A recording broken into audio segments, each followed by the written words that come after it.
Well, hey folks, Jeff Salzman here, and welcome back to the Daily Evolver.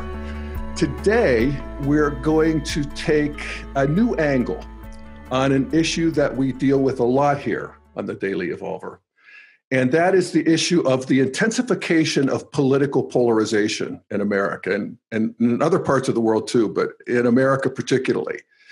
In fact, I saw this morning where the students in Colorado Springs high school students just did a walkout in support of the Second Amendment.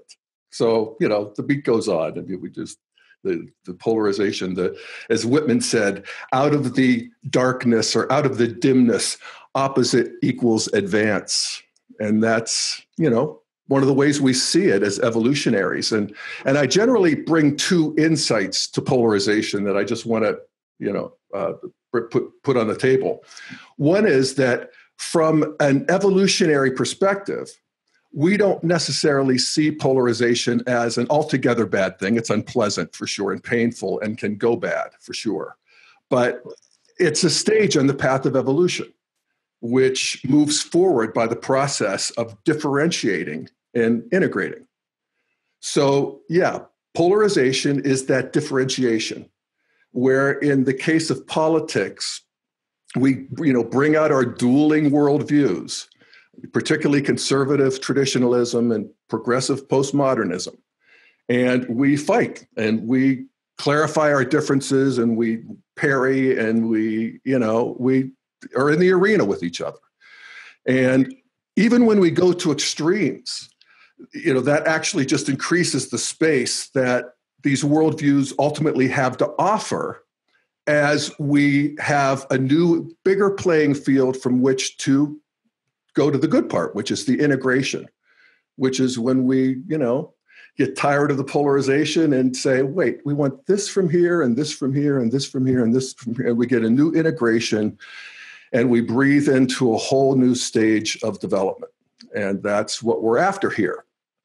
And I also make the point that we're living in a world that is sufficiently complex, and there are enough stages of development, if you will, online competing at the same time, that we can be doing polarizing and integrating at the same time. It doesn't have to be this big war, this big explosion, but we can be working at the same time. And that's essentially what we do at the Daily Evolver.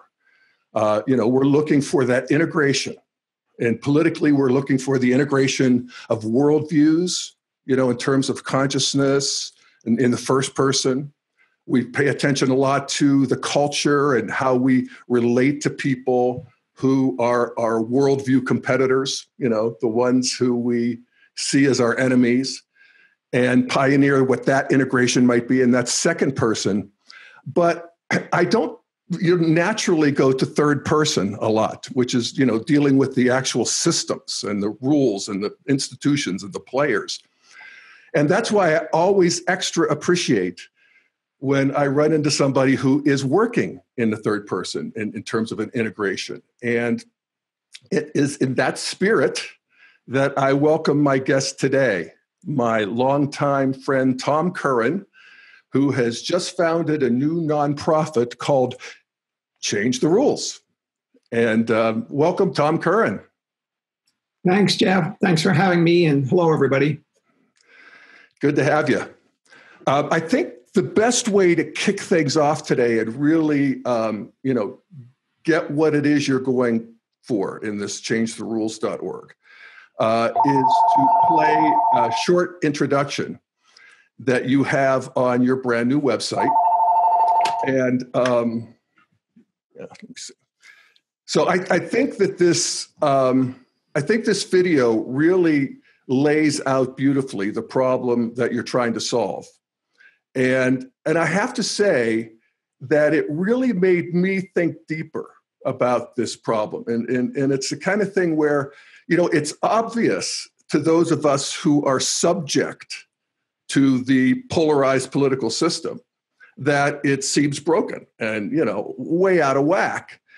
But your point is that for the people who are actually the players and their customers, the candidates, the lobbyists, the money people, it's working great.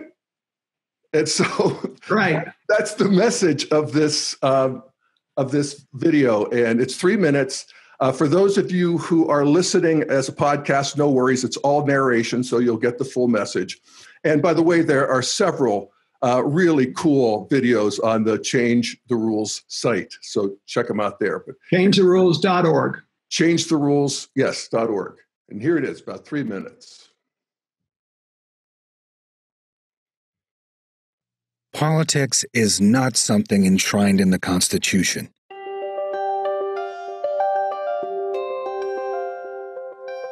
The Constitution makes no mention of political parties, primary elections, ballot access procedures, or the countless other rules that drive today's politics.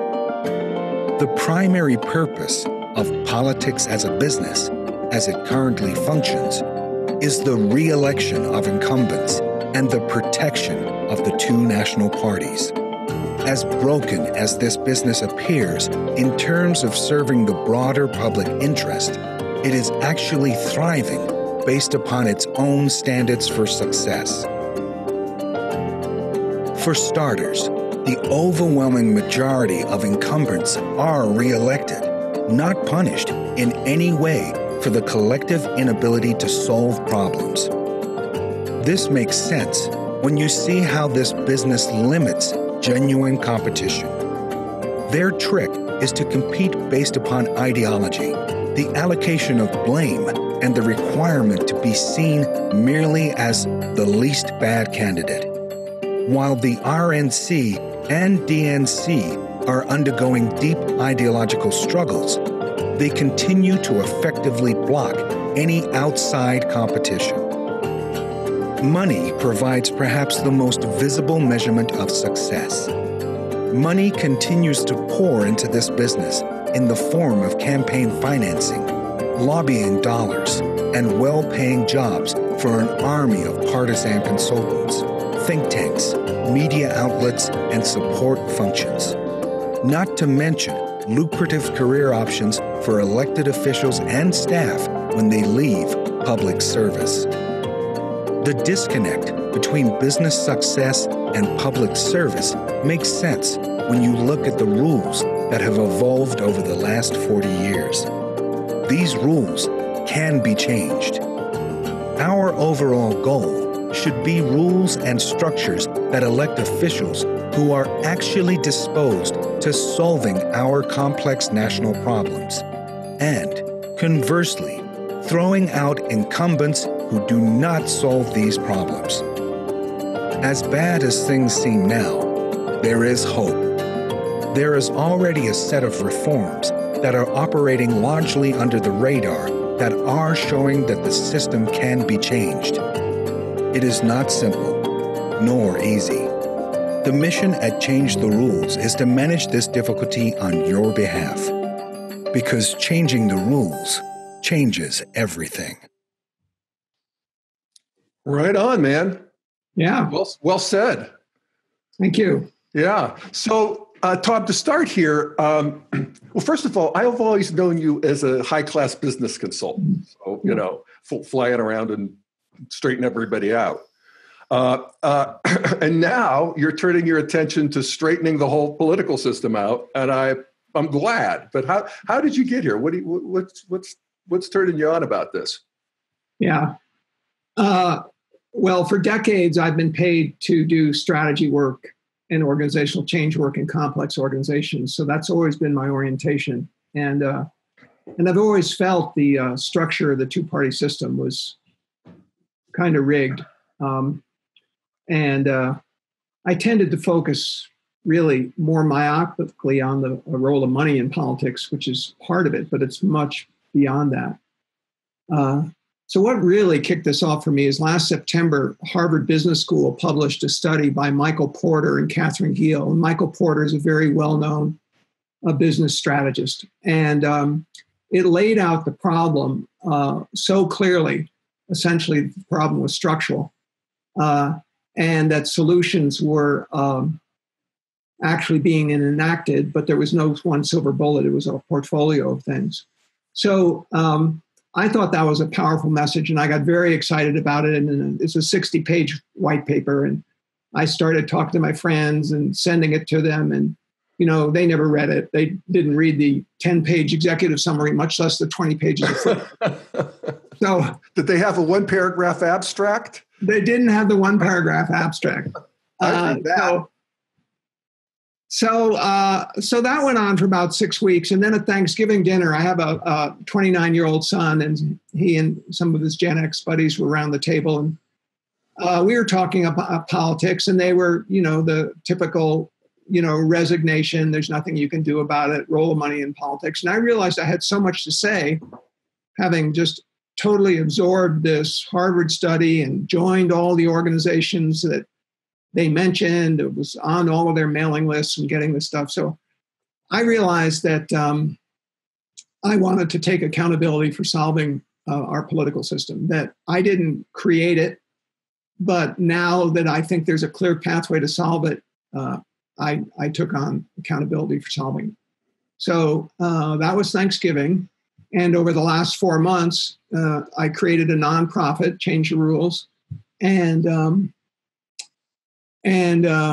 website that really is very much structured on the Harvard work, but tries to make it in a very simplified but not simplistic way and make it accessible to people. The other thing the organization does is once I've sold the problem, that the problem is structural, not a better breed of candidates or something like that, that say it's many things. It's not going to happen in one election cycle. It's kind of wonky, but we'll manage that complexity. So you can, now that you know about, let's say, these 6 organizations, you can join any of them individually. Or if you want to contribute or be an activist, I can make that simple for you. So in terms of donations, if you want to donate to structural reform, you can donate to changetherules.org, and we'll manage the portfolio like an investment portfolio, using expert knowledge on what are the initiatives. We'll take 5% for operating expenses. But so I'm trying to make it accessible for the average person that, is not going to dive into the details, but just wants their government to work. Okay, so you're basically aggregating this money, investing it in these 6 organizations that already exist, are already doing good work, have been identified by Michael Porter in the Harvard paper, and they have these levers in I think really powerful leverage points in the system. And so why don't we walk through these 6 sort of categories of work that you're doing? Great. So it might be helpful to put up a slide. Okay. And if you're listening on a podcast, you can see this graphic at changetherules.org, and we'll also walk through it now so that you'll know where we are. So a good metaphor to think about it is the current rules have evolved, and this isn't just, since 2016, this is over the last 40 years, to create a system that really boxes all the participants into certain behaviors. And they're and what's inside box now, as you mentioned, is success for politicians and success for the players in the system, but that success is not related to the national interest.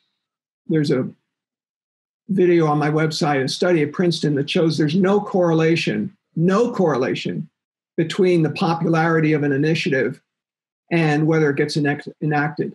So people say, well, gun control, is favored by 80%, so they're scratching their heads. Well, it doesn't matter. I mean, first, 40% of the electorate doesn't vote, and another 40% only votes in the general election among the least bad candidates. So the people that matter, the customers that matter in this business are first the big money and the special interests, which since Citizens United have kind of collapsed, and then the partisan primary voters.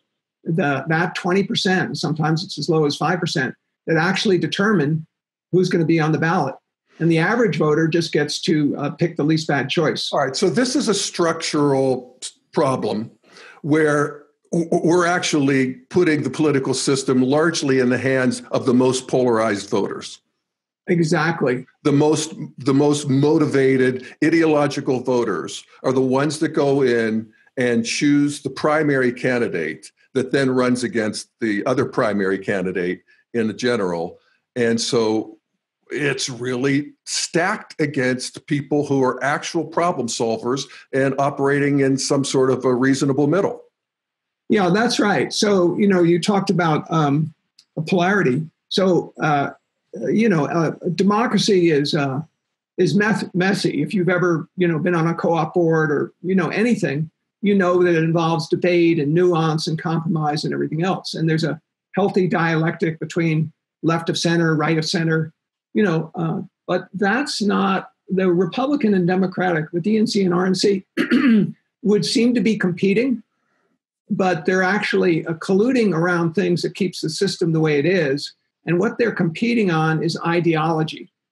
Okay. It's essentially around ideology. And because if you compete on ideology, you don't have to actually focus on real solutions, So these false things like big government, small government, no regulation, over-regulation, those are really false polarities, but they work on ideological stances. So that fires up a group of people that are very active, and they act as the gatekeepers in the primary elections. And the two parties are so strong that 75% of our representatives, state and federal, are elected without ever having to communicate outside of their party structure. Okay, but let's pause there. 75% of candidates are elected without ever having to communicate outside of their party. Yeah, so to bring that home, if you're a Parkland student activist and you decide to register to vote, and millennials are now registering 50% independents, and there was something that came out last week that the in Colorado, the 60,000 17-year-olds that have pre-registered, 60% are registering unaffiliated, 20% Republican, 20% Democratic. So if you're in Florida, which is typical, 85% of the representatives are decided in the primary elections. And because of a closed primary system, you can't vote in the Republican or the Democratic Party unless you're registered in those parties. So if you're registered as an independent, you're out. You have no say. So this is why we say one of the things that boxes in the current system is limits on competition, both third parties and closed competition within the two major parties. All right, so that's why your first initiative is around open primaries. Right. And let me just say this, Tom, that one of the things, you explained this to me yesterday. We took a walk by the Boulder Creek. You explained all this. And what I loved about it is that these are, like I said, they're leverage points. It feels like, really high leverage situations where you're going in and making changes where there's already some traction. Right. There's already some success. This is not ideological. It's not pie in the sky. And it feels like it would really make a big difference. So the first one you're going after is open primaries. So tell us about that. So things vary across each state and each municipality. Currently now there may be 10 or 12 states that have purely open primaries and 10 or 12 states that have purely closed primaries. And then there's a mix. So a purely closed primary is you need to be registered as a Republican or Democrat to vote in that primary. And a purely open primary is one in which any registered voter can participate. Ideally, you could have an election in which, in the primaries, members across both parties can vote. So, for example, in a big landmark thing that's coming up in June in Maine, there was a ballot initiative due to open primaries and grassroots efforts that mandated open primaries. And so they are, the current governor has a term limit. And so there are 5 Republican candidates and 9 Republican nine Democrats, 5 Republicans, and there's going to be one initial election where everybody can vote, and they're going to do rank voting, which I'll get to in a minute. But it's a common pool that represents, a spectrum of candidates. So that's an example of an open primary process.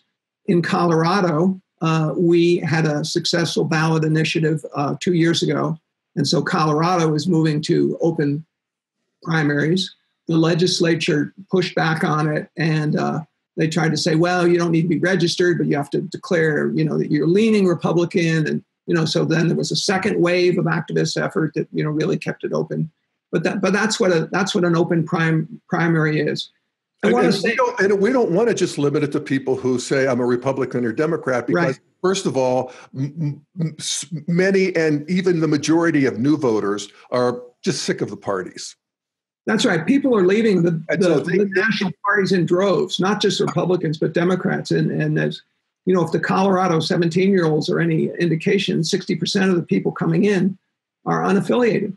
Right. So they're just basically cut out of the system without open primaries. So that seems like a way to go. And then rank voting is your initiative number 2, and that plays in here, right?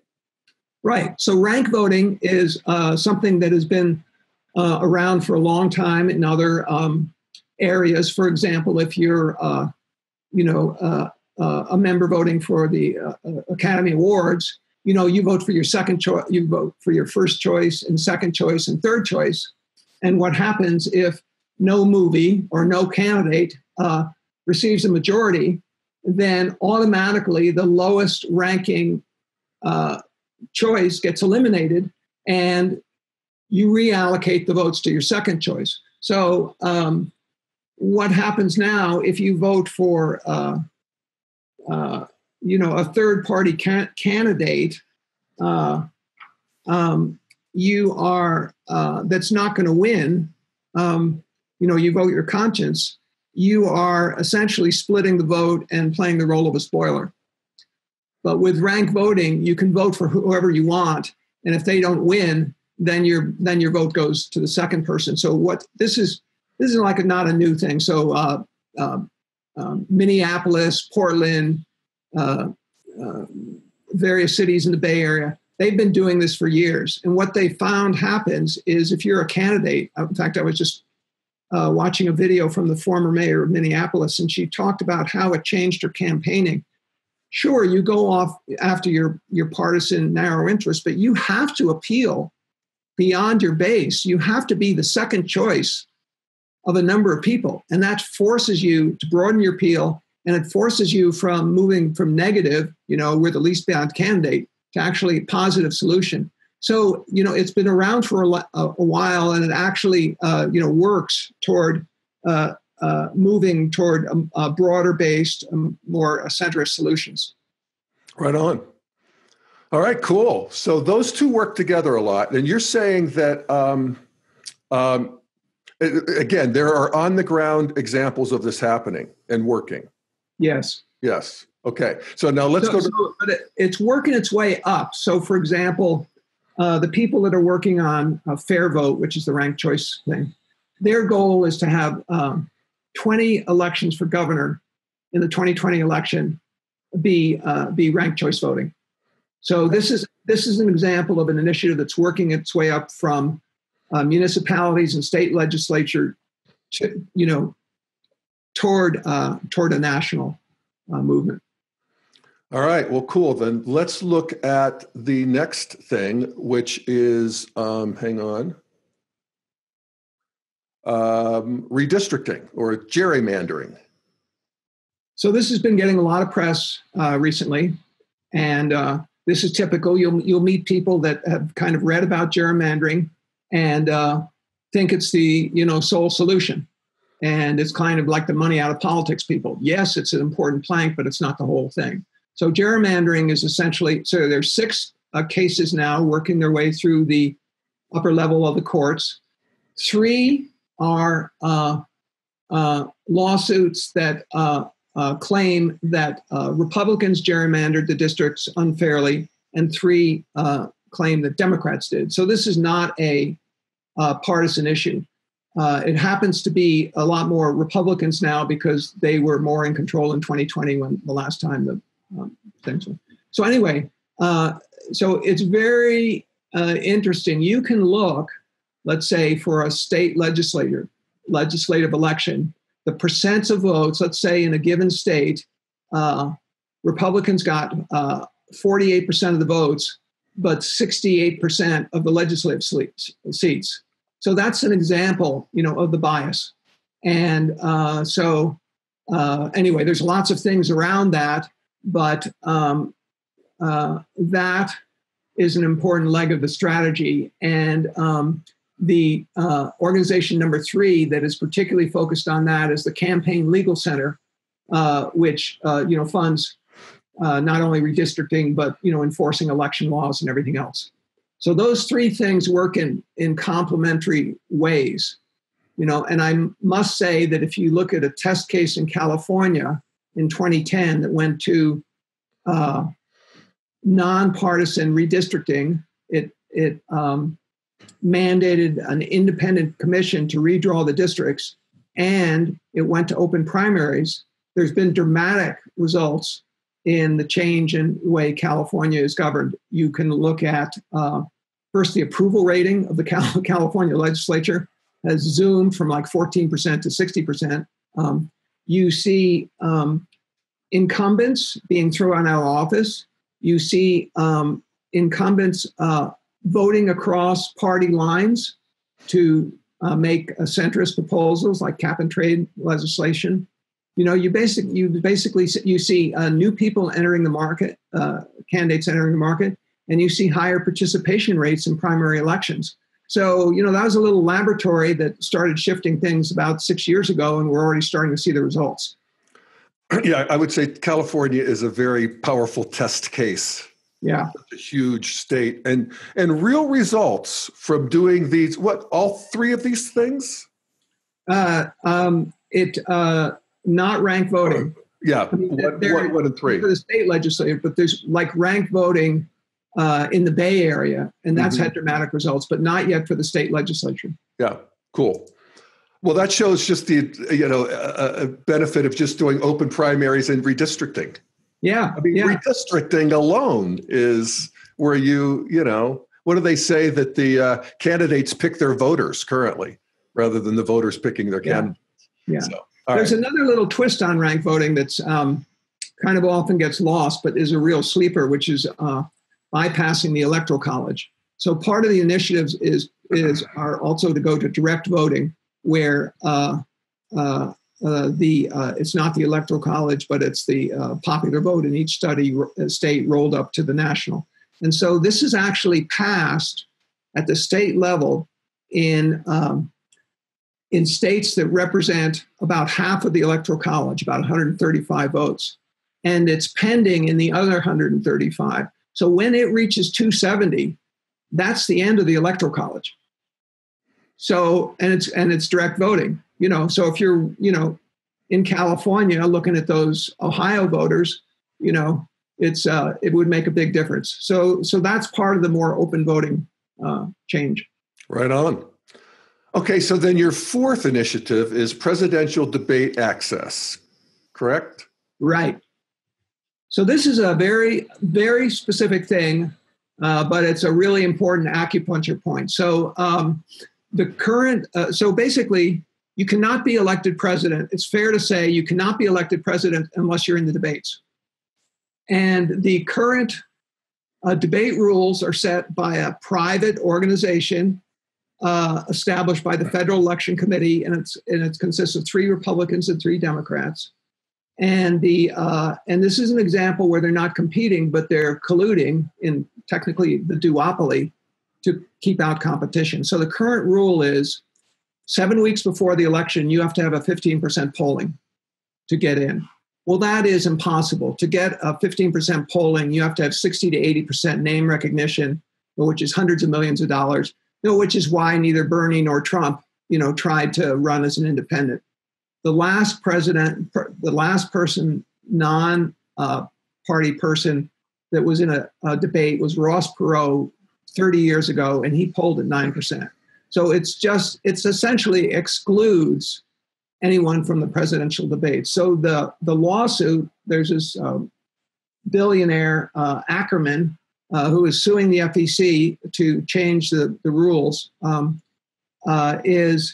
he's proposing that in addition to the 15% hurdle, that in April, 6 months before the election, that a candidate who's gotten the most signatures on ballot access in the state gets to be in the primaries. In other words, it's a direct measure of voter will. And if there's more than one, the one who has the most. So what would happen then if, Jill Stein got enough, was on enough ballots 6 months before, she would be the designated third candidate. She would get the media attention and, the voter donor base, et cetera, to make her a viable third candidate. So the two parties know that. So, they've set the rules to make it impossible for a third party to come in.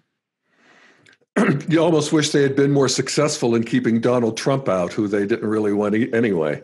But yeah, I get your bigger point. Yeah, that's right. Exactly. All right. So we have open primaries, number one, rank voting, number two, redistricting or the gerrymandering, number three, presidential debate access, number four. And then that brings us to number five, which is Represent Us, or the anticorruption initiative. Correct. So the ones we've covered essentially affect the amount of competition and voters that matter, right? So it opens up competition, and it has a broader group of voters that matter rather than the 20% partisan activists. So those four initiatives, open primaries, ranked voting, redistricting, open up competition, voters that matter. The two other sides of the box are the role of money and barriers to participation. So the role of money, so it's a fantasy that money can be taken out of politics. The ROI on it is just too darn hard. So healthcare, for example, in the 2016 election, invested about $1.3 billion. Around 900 million of that was lobbying, and 400 million of that was campaign contributions. And the ROI on that is just too high. So you can't get money out of politics, okay?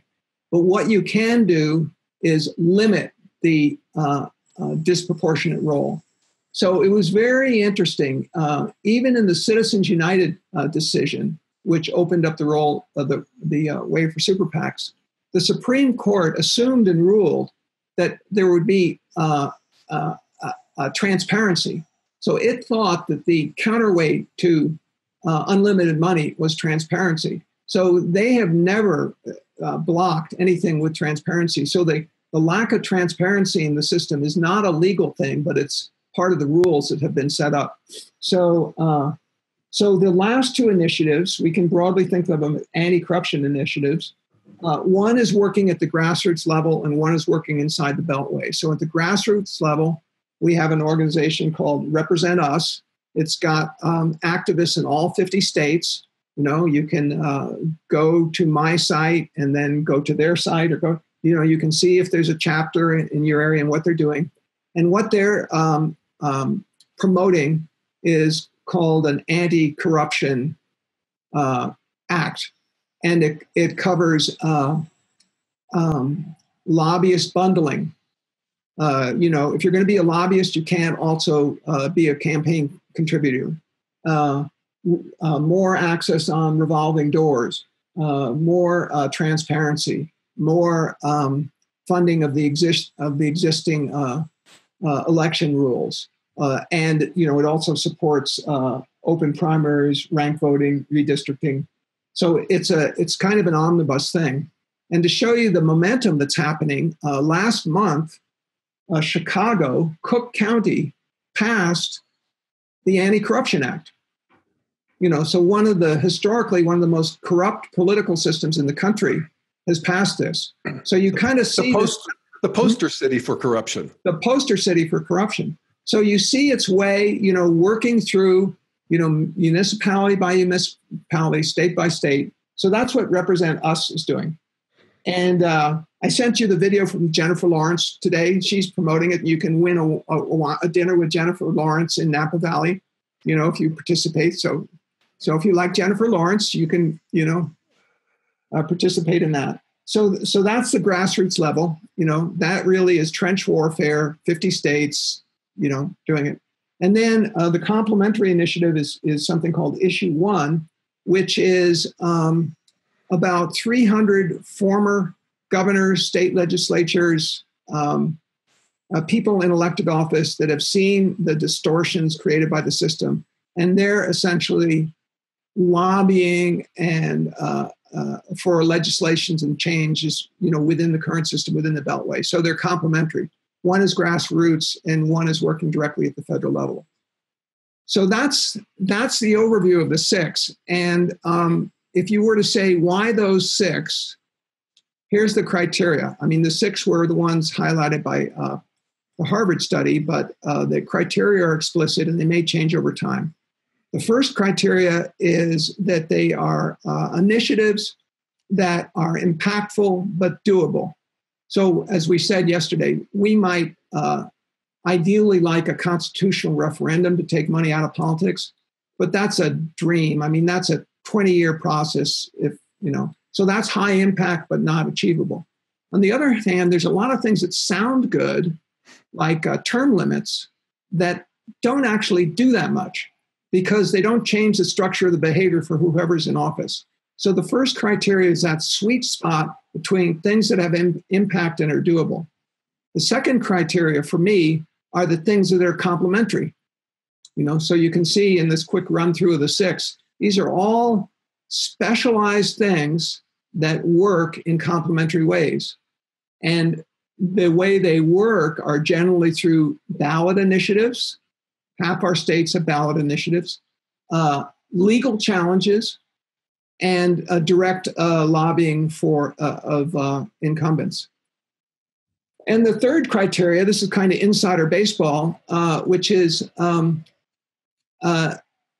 organization actually getting results? Do they have momentum? Do they have leadership? Et cetera.